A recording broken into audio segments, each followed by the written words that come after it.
Don't forget to like and subscribe. Durga Saptashati का पहला अध्याय। महर्षि ऋषि का राजा सूरत और समाधि को देवी की महिमा बताना।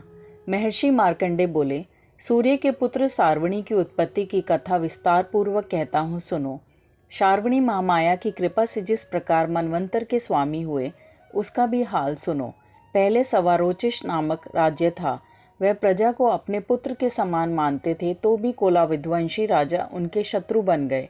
दुष्टों को दंड देने वाले राजा सूरत की उनके साथ लड़ाई हुई। कोला विध्वंसियों की संख्या में कम होने पर भी राजा सूरत युद्ध में उनसे हार गए। तब वह अपने नगर में आ गए। केवल अपने देश का राज्य ही उनके पास रह गया और वह उसी देश के राजा होकर राज्य करने लगे, किंतु उनके शत्रुओं ने उन पर वहां आक्रमण किया। राजा को बलहीन देखकर उसके दुष्ट मंत्रियों ने राजा की सेना और खजाना अपने अधिकार में कर लिया। राजा सूरत अपने राज्य अधिकार को हार कर शिकार खेलने के बहाने घोड़े पर सवार होकर वहां से एक भयंकर वन की ओर चले गए। उस वन में उन्होंने महर्षि मेधा का आश्रम देखा। वहां मेधा महर्षि अपने शिष्यों तथा मुनियों से सुशोभित बैठे हुए थे और वहां कितने ही हिंसक जीव परम शांति भाव से रहते थे। राजा सूरत ने महर्षि मेधा को प्रणाम किया और महर्षि ने भी उनका उचित सत्कार किया। राजा सूरत महर्षि के आश्रम में कुछ समय तक ठहरे। अपने नगर की ममता के आकर्षण से राजा अपने मन में सोचने लगे, पूर्व काल में पूर्वजों ने जिस नगर का पालन किया था वह आज मेरे हाथ से निकल गया। मेरे दुष्ट एवं दुरात्मा मंत्री मेरे नगर की अब धर्म से रक्षा कर रहे होंगे। यहाँ नहीं, मेरे प्रधान हाथी जी की सदा मद की वर्षा करने वाला और शूरवीर था। मेरे वैरियों के वश में होकर न जाने क्या दुख भोग रहा होगा। मेरे आज्ञाकारी नौकर जो मेरी कृपा से धन और भोजन पाने से सदैव सुखी रहते थे और मेरे पीछे पीछे चलते थे, वह अब निश्चय ही दुष्ट राजाओं का अनुसरण करते होंगे तथा मेरे दुष्ट एवं दुरात्मा मंत्रियों द्वारा व्यर्थ ही धन को व्यय करने से संचित किया हुआ मेरा खजाना एक दिन अवश्य खाली हो जाएगा। इस प्रकार की बहुत सी बातें सोचता हुआ राजा निरंतर दुखी रहने लगा। एक दिन राजा सूरत ने महर्षि मेधा के आश्रम के निकट एक वैश्य को देखा। राजा ने उससे पूछा, भाई तुम कौन हो? यहाँ तुम्हारे आने का क्या कारण है और तुम मुझे शोकग्रस्त अनमने से दिखाई देते हो, इसका क्या कारण है? राजा के यह नम्र वचन सुन वैश्य ने महाराज सूरत को प्रणाम करके कहा। वैश्य बोला, राजन, मेरा नाम समाधि है। मैं धनियों के कुल में उत्पन्न एक वैश्य हूँ। मेरे दुष्ट स्त्री पुत्रादिकों ने लोभ में मेरा सब धन छीन लिया है और मुझे घर से निकाल दिया है। मैं इस तरह से दुखी होकर इस वन में चला आया हूँ और यहाँ रहता हुआ मैं इस बात को नहीं जानता कि अब घर में इस समय सब कुशल हैं या नहीं। यहाँ मैं अपने परिवार का आचरण संबंधी कोई समाचार भी नहीं पा सकता कि वह घर में इस समय कुशल पूर्वक है या नहीं। मैं अपने पुत्रों के संबंध में यह भी नहीं जानता कि वह सदाचारी है या दुराचार में फंसे हुए हैं। राजा बोले, जिस धन के लोभी स्त्री पुत्रों ने तुम्हें घर से निकाल दिया है, फिर भी तुम्हारा चित्त उनसे क्यों प्रेम करता है? वैश्य ने कहा, मेरा विषय में आपका ऐसा कहना ठीक है, किंतु मेरा मन इतना कठोर नहीं है। यद्यपि उन्होंने धन के लोभ में पड़कर पितृस्नेह को त्याग कर मुझे घर से निकाल दिया है, तो भी मेरे मन में उनके लिए कठोरता नहीं आती। हे महामते, मेरा मन फिर भी उनमें क्यों फंस रहा है? इस बात को जानता हुआ भी मैं नहीं जान रहा। मेरा चित्त उनके लिए दुखी है। मैं उनके लिए लंबी लंबी सांसें ले रहा हूँ। उन लोगों में प्रेम नाम को नहीं है, फिर भी ऐसे नीस्नेहियों के लिए मेरा हृदय कठोर नहीं होता। महर्षि मार्कंडे जी ने कहा, हे ब्राह्मण। इसके पश्चात महाराज सूरत और वह वैश्य दोनों महर्षि मेधा के समीप गए और उनके साथ यथा योग्य न्याय संभाषण करके दोनों ने वार्ता आरंभ की। राजा बोले, हे भगवान, मैं आपसे एक बात पूछना चाहता हूँ, सो आप कृपा करके मुझे बताइए। मेरा मन अधीन नहीं है, इससे मैं बहुत दुखी हूँ। राज्य धनाधिक की चिंता अभी तक मुझे बनी हुई है और मेरी यह ममता अज्ञानियों की तरह बढ़ती ही जा रही है। और यह समाधि नामक वैश्य भी अपने घर से अपमानित होकर आया है। इसके स्वजनों ने भी इसे त्याग दिया है। स्वजनों ने से त्यागा हुआ भी यह उनसे हार्दिक प्रेम रखता है। इस तरह हम दोनों ही दुखी हैं। हे महाभाग, उन लोगों के अवगुणों को देखकर भी हम दोनों के मन में उनके लिए ममता जनित आकर्षण उत्पन्न हो रहा है। हमारे ज्ञान रहते हुए भी ऐसा क्यों है? अज्ञानी मनुष्यों की तरह हम दोनों में यह मूर्खता क्यों है? महर्षि मेधा ने कहा, विषम मार्ग का ज्ञान सब जंतुओं को है। सबों के लिए विषय पृथक पृथक होते हैं। कुछ प्राणी दिन में नहीं देखते और कुछ रात को, परंतु कोई जीव ऐसे हैं जो दिन तथा रात दोनों में देख सकते हैं। यह सत्य है कि मनुष्यों में ज्ञान प्रधान है, किंतु केवल मनुष्य ही ज्ञानी नहीं होता, पशु पक्षी आदि भी ज्ञान रखते हैं। जैसे यह पशु पक्षी ज्ञानी है वैसे ही मनुष्य को ज्ञान है, और जो ज्ञान मनुष्यों में वैसे ही पशु पक्षियों में है, तथा अन्य बातें भी दोनों में एक जैसी पाई जाती है। ज्ञान होकर भी इन पक्षियों की ओर देखो कि अपने भूख से पीड़ित बच्चों की चोंच में कितने प्रेम से अन्न के दाने डालते हैं। हे राजन, ऐसा ही प्रेम मनुष्य में अपनी संतान के प्रति भी पाया जाता है। लोभ के कारण अपने उपकार का बदला पाने के लिए मनुष्य पुत्रों की इच्छा करते हैं और इस प्रकार मोह के गड्ढे में गिरा करते हैं। भगवान श्री हरि की जो माया है उसी से यह संसार मोहित हो रहा है। इसमें आश्चर्य की कोई बात नहीं, क्योंकि वह भगवान विष्णु की योग निद्रा है। यह माया ही तो है जिसके कारण संसार मोह में जकड़ा हुआ है।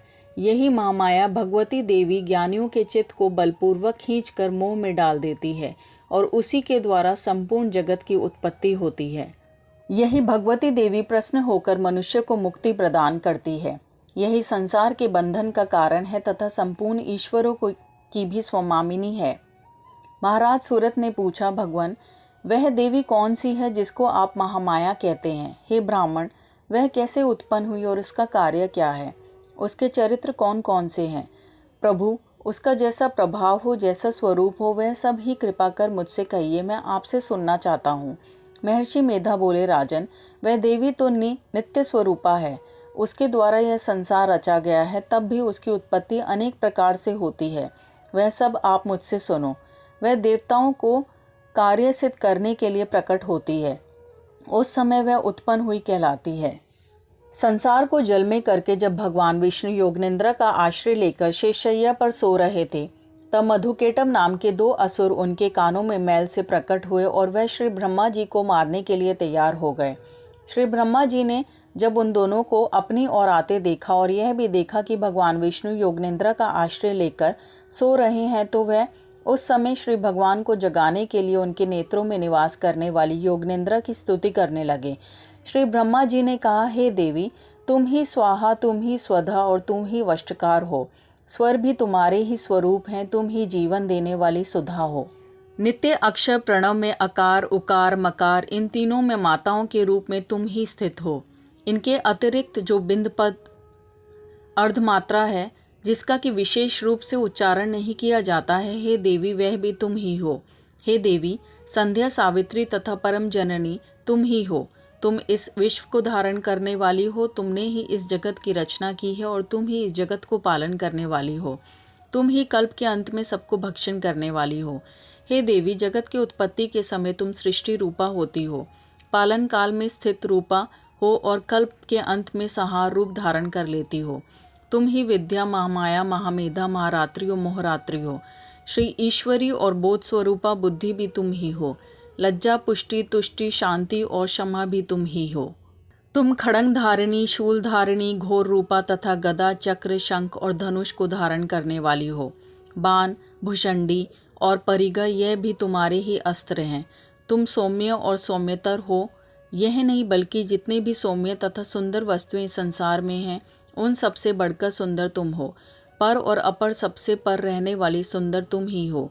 हे सर्व स्वरूपे देवी, जो भी असत पदार्थ हैं और उनमें जो शक्ति है वह तुम ही हो। ऐसी अवस्था में भला तुम्हारी स्तुति कौन कर सकता है? संसार की सृष्टि, पालन और संहार करने वाले जो भगवान हैं, उनको भी जब तुमने निद्रा के वशीभूत कर दिया है, तो फिर तुम्हारी स्तुति कौन कर सकता है? मुझे भगवान विष्णु तथा भगवान शंकर को शरीर धारण कराने वाली तुम ही हो। तुम्हारी स्तुति करने की शक्ति किसमें है? हे देवी, तुम तो अपने इन उदार प्रभावों के कारण ही प्रशंसनीय हो। मधु और केटव जो भयंकर असुर हैं, इन्हें मोह में डाल दो और श्री हरि भगवान विष्णु को भी जल्दी जगा दो और उनमें इनको मार डालने की बुद्धि भी उत्पन्न कर दो। महर्षि मेधा बोले, हे राजन, जब श्री ब्रह्मा जी ने देवी से इस प्रकार स्तुति करके भगवान को जगाने तथा मधु और केटव को मारने के लिए कहा, तो वह भगवान श्री विष्णु के नेत्र, मुख, नासिका, बाहु, हृदय और वक्षस्थल से निकल ब्रह्मा जी के सामने खड़ी हो गई। उनका ऐसा करना था कि भगवान श्री हरि तुरंत जाग उठे और दोनों असुरों को देखा, जो कि अत्यंत बलवान तथा पराक्रमी थे और मारे क्रोध के, जिनके नेत्र लाल हो रहे थे और जो ब्रह्मा जी का वध करने के लिए तैयार थे। तब क्रोध हो उन दोनों दुरात्म असुरों के साथ भगवान श्री हरि पूरे 5000 वर्ष तक लड़ते रहे। एक तो वह अत्यंत बलवान तथा पराक्रमी थे, दूसरे महामाया ने भी उन्हें मुंह में डाल रखा था। अतः वह श्री भगवान से कहने लगे, हम दोनों तुम्हारी वीरता से अत्यंत प्रसन्न हैं, तुम हमसे कोई वर मांगो। भगवान ने कहा, यदि तुम मुझ पर प्रसन्न हो तो अब तुम मेरे हाथों से मर जाओ। बस इतना सा ही वर मैं तुमसे मांगता हूँ, यहाँ दूसरे वर से क्या प्रयोजन है। महर्षि मेधा बोले, इस तरह से जब वह धोखे में आ गए और अपने चारों ओर जल ही जल देखा तो भगवान श्री हरि से कहने लगे, जहाँ पर जल ना हो, सूखी जमीन हो, उसी जगह हमारा वध कीजिए। महर्षि मेधा कहते हैं, तथास्तु कहकर भगवान श्री हरि ने उन दोनों को अपनी जांघ पर लिटाकर उन दोनों के सर काट डाले। इस तरह से यह देवी श्री ब्रह्मा जी की स्तुति करने पर प्रकट हुई थी। अब तुमसे उनके प्रभाव का वर्णन करता हूँ, सो सुनो।